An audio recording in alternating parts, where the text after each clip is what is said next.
Corona ಯಾರನ್ನು ಬಿಟ್ಟಿಲ್ಲ. 2020ರಲ್ಲಿ ನನ್ನ ತಂದೆ ಕೊರೋನಾದಲ್ಲಿ ಇನ್ನೇನು ಕಳೆದೇ ಹೋಗ್ತಾರೆ ಅನ್ನೋ ಭಯದಲ್ಲಿ ಸಿಕ್ಕ ದೇವರಿಗೆ ಸಿಕ್ಕ ಹರಕೆ ಹೊತ್ಕೊಂಡಿದ್ದೆ. ಅದರಲ್ಲಿ ಒಂದು ಕಾಶಿ ವಿಶ್ವನಾಥ ನನ್ನ ತಂದೆಯ ಜೀವದ ಭಿಕ್ಷೆ ಕೊಡು, ನಿನ್ನ ಸನ್ನಿಧಾನದಲ್ಲಿ ಭಿಕ್ಷೆ ಬೇಡಿ ಒಂದಿಡೀ ದಿನದ ಊಟ ಮಾಡ್ತೇನೆ ಅಂತ.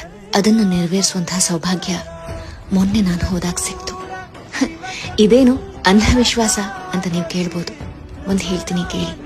ಕಷ್ಟದಲ್ಲಿದ್ದಾಗ ಏನು ಬೇಕಾದರೂ ಮಾಡ್ತೀವಿ, ಆ ಕಷ್ಟ ನಿವಾರಿಸೋ ಅನ್ನುವಂಥ ಪರಿಸ್ಥಿತಿಗೆ ಬಂದ್ಬಿಡ್ತೀವಿ. ಹಿಂದೂ ಧರ್ಮದಲ್ಲಿ ಭಿಕ್ಷಾಟನಿಗೆ ಒಂದು ಪವಿತ್ರವಾದ ಸ್ಥಾನ ಇದೆ. ಅದು ನಾನು ನನ್ನದು ಅನ್ನೋ ಅಹಂಕಾರ, ಮೋಹ ಎಲ್ಲದನ್ನೂ ಕಳಿಸ್ಬಿಡತ್ತೆ. ಒಬ್ಬರ ಮುಂದೆ ಕೈ ಚಾಚಿ ಭಿಕ್ಷೆ ಕೊಡು ಅಂತ ಕೇಳಬೇಕಾದ್ರೆ ದುರಹಂಕಾರ ಎಲ್ಲ ಕಳೆದು ಹೋಗುತ್ತೆ. ಇದೆ ಭಿಕ್ಷಾಟನೆಯ ಪಾವಿತ್ರ್ಯತೆ.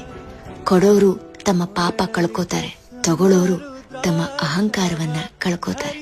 ಅದಕ್ಕೆ ಹೇಳೋದು, ಈ ದುಡ್ಡು ಹೆಸರು ಎಲ್ಲ ಜೀವದ ಮುಂದೆ ಏನೇನೋ ಇಲ್ಲ. ಈ ಜೀವ ಅನ್ನೋದೇ ಪರಮಾತ್ಮನ ಭಿಕ್ಷೆ. ಅದನ್ನ ಯಾವತ್ತೂ ಅಹಂಕಾರದಿಂದ ಮರಿಬಾರ್ದು. ಒಟ್ನಲ್ಲಿ ಇವತ್ತು ನಾನು ನನ್ನ ತಂದೆ ತಾಯಿ ಜೊತೆಗೆ ಖುಷಿಯಾಗಿದ್ದೀನಿ. ಎಲ್ಲ ಆ ದೇವರ ದಯೆ.